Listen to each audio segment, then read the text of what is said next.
Oi, eu sou Ana Paula Ribeiro, repórter do Globo. A gente está aqui nos estúdios da BMF Bovespa para conversar um pouquinho sobre os assuntos econômicos e políticos que mais devem afetar os negócios nos mercados financeiros. Eu estou aqui com o Rogério Storelli, que é gestor da GGR Investimentos, para falar um pouquinho de como que vai ser essa semana. Oi, Rogério, tudo Olá, bom? bom dia, Ana. Obrigado pela oportunidade de a gente estar aqui batendo um papo. Ok. Obrigado você por aceitar vir aqui. Nessa semana a gente vai ter a reunião do Copom, né, do Comitê de Política Econômica do Banco Central, na terça e na quarta-feira, que vai definir qual que vai ser a nova taxa de juros. O que dá para esperar? Assim, o último corte foi de 0,25 ponto percentual. O que a gente pode esperar para essa reunião? Olha, Ana, eu acho que a gente pode esperar um Copom tão conservador quanto os discursos ao longo desde a última reunião. O Copom já tinha adotado um discurso que iria ser mais cauteloso na medida dos cortes da taxa de juros. Isso aconteceu antes da eleição do Donald Trump. O que a gente viu desde a eleição do Donald Trump? A gente viu uma volatilidade nos mercados. A taxa de juros americana, que é um componente muito importante para nós, subindo aí da faixa de 1,60, 1,70 ao ano para quase 2,40, os juros de 10 anos americanos. Então isso trouxe volatilidade para nós, trouxe uma desvalorização do real.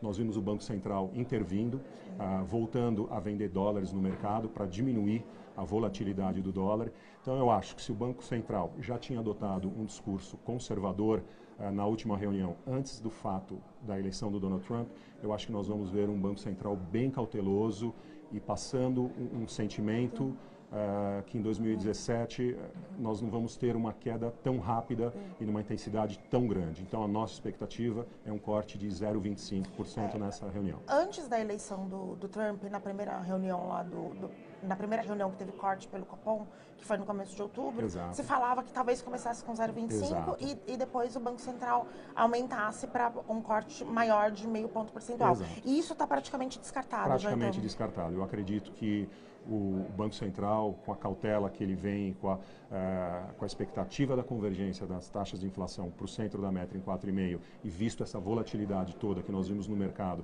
as curvas longas de juros no Brasil, o DI janeiro 21, abriram bastante, subiram bastante, então eu acredito que ele vai sim adotar um discurso, continuar com o discurso conservador e talvez as cortes de meio que eram esperados para essa reunião se posterguem mais ao longo de 2017. E o que o Banco Central está esperando? Assim, ver como que vai se comportar os juros americanos, a economia americana, para depois tomar a decisão de acelerar ou não esse processo de corte de juros? Internamente, nós temos um cenário benigno para a inflação. A gente vê os índices caminhando, inflação de alimentos cedendo, então o IPCA cheio, caminhando para o centro da meta. Mas eu acredito que a prudência do Banco Central, em virtude dessas questões que você falou, e principalmente o Trump assumiu um discurso muito agressivo ao longo de outubro e até mesmo antes de ele ser eleito. O que acho que o Banco Central vai esperar, e acho que muita gente, a comunidade internacional está muito aguardando, é para ver os primeiros 100 dias do Donald Trump e se realmente aquelas apregoações que ele fez, ele realmente vai pôr em prática. Que se isso realmente acontecer, nós vamos ter um cenário um pouco mais difícil para países emergentes. Então eu acho que o BC, com a cautela e não querendo estragar, não querer a convergência da inflação para 4,5%, eu acredito que ele seja mais cauteloso, sim, e empurre aos cortes mais agressivos de 0,5%, como você citou, ao longo de 2017. E assim, externamente a gente tem essa questão de como que vai se comportar o Donald Trump como presidente a partir de janeiro. E internamente, o que mais está influenciando os mercados, né? A gente viu esse final de semana a entrevista do presidente da República, Michel Temer, com os presidentes da Câmara e do Senado, para falar sobre a agenda ali de votações e essa questão do Gedel Vieira Lima. O que a gente pode esperar? Assim, isso está influenciando muito, está trazendo muita volatilidade, traz alguma desconfiança para os investidores? Olha, acredito que sim, né? O mercado fica sempre focado nas questões da Operação Lava Jato, quais seriam os desdobramentos da delação da Odebrecht, e quando a gente menos espera, veio uma crise nova, foi esta questão de um ministro importante da articulação política do Temer, o Gedel.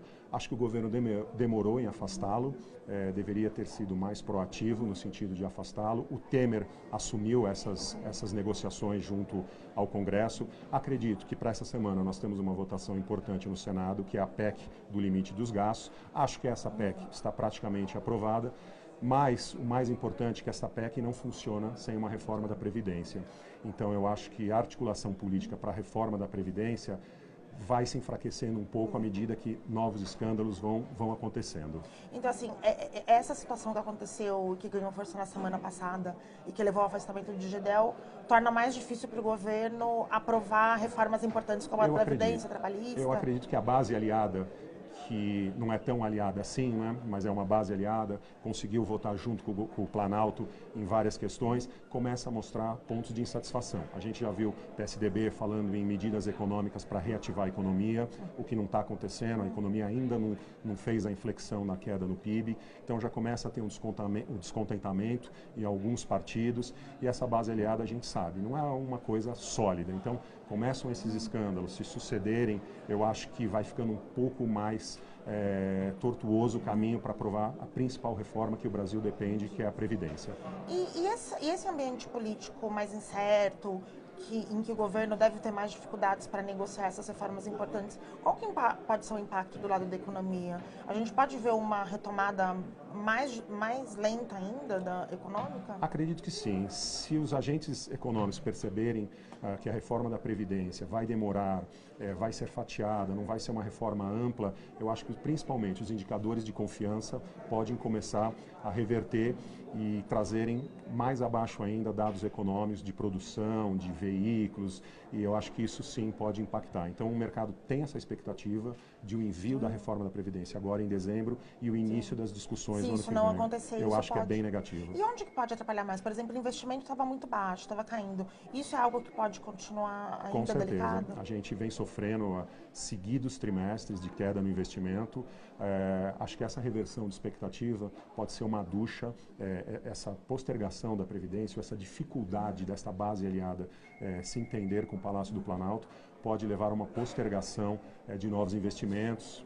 E uma queda de juros mais lenta também atrapalha nisso, né? Atrapalha os investimentos demorarem mais. Exatamente. Né? O mercado vai se questionar quando efetivamente a taxa de juros vai vir para patamares de um dígito, que era o que todo mundo tinha uma certa expectativa ao longo de 2016. Então, fatores externos que até então vinham ajudando o Brasil desde 2009, 2010, com a farta liquidez internacional, parecem começar a ficar um pouco escassos. A gente vê juros alemães subindo também. Então, assim, é uma preocupação, porque agora nós não vamos ter o vento favorável do cenário externo. E assim, você falou dessa semana vai ter a aprovação da PEC, provavelmente a votação e a aprovação da PEC do Senado, da PEC dos gastos no Senado, exato, que é aquela que limita o crescimento dos gastos. Depois disso, a gente começa a ficar próximo do recesso. Exato. Isso pode... No que isso ajuda ou atrapalha o ambiente de investimento? Olha, o governo Temer, através do Gedel, tinha se comprometido a enviar o primeiro projeto de reforma da Previdência ainda esse ano, em dezembro. Houve alguma controvérsia, o Rodrigo Maia disse que não seria possível a apreciação, mas depois houve um acordo. Isso soou muito bem para o mercado. Mostra que o governo está com uma boa vontade de encaminhar as reformas. Agora, eu não sei se isso vai ter espaço, depois de toda essa turbulência política, com um ministro tão importante quanto o Gedel.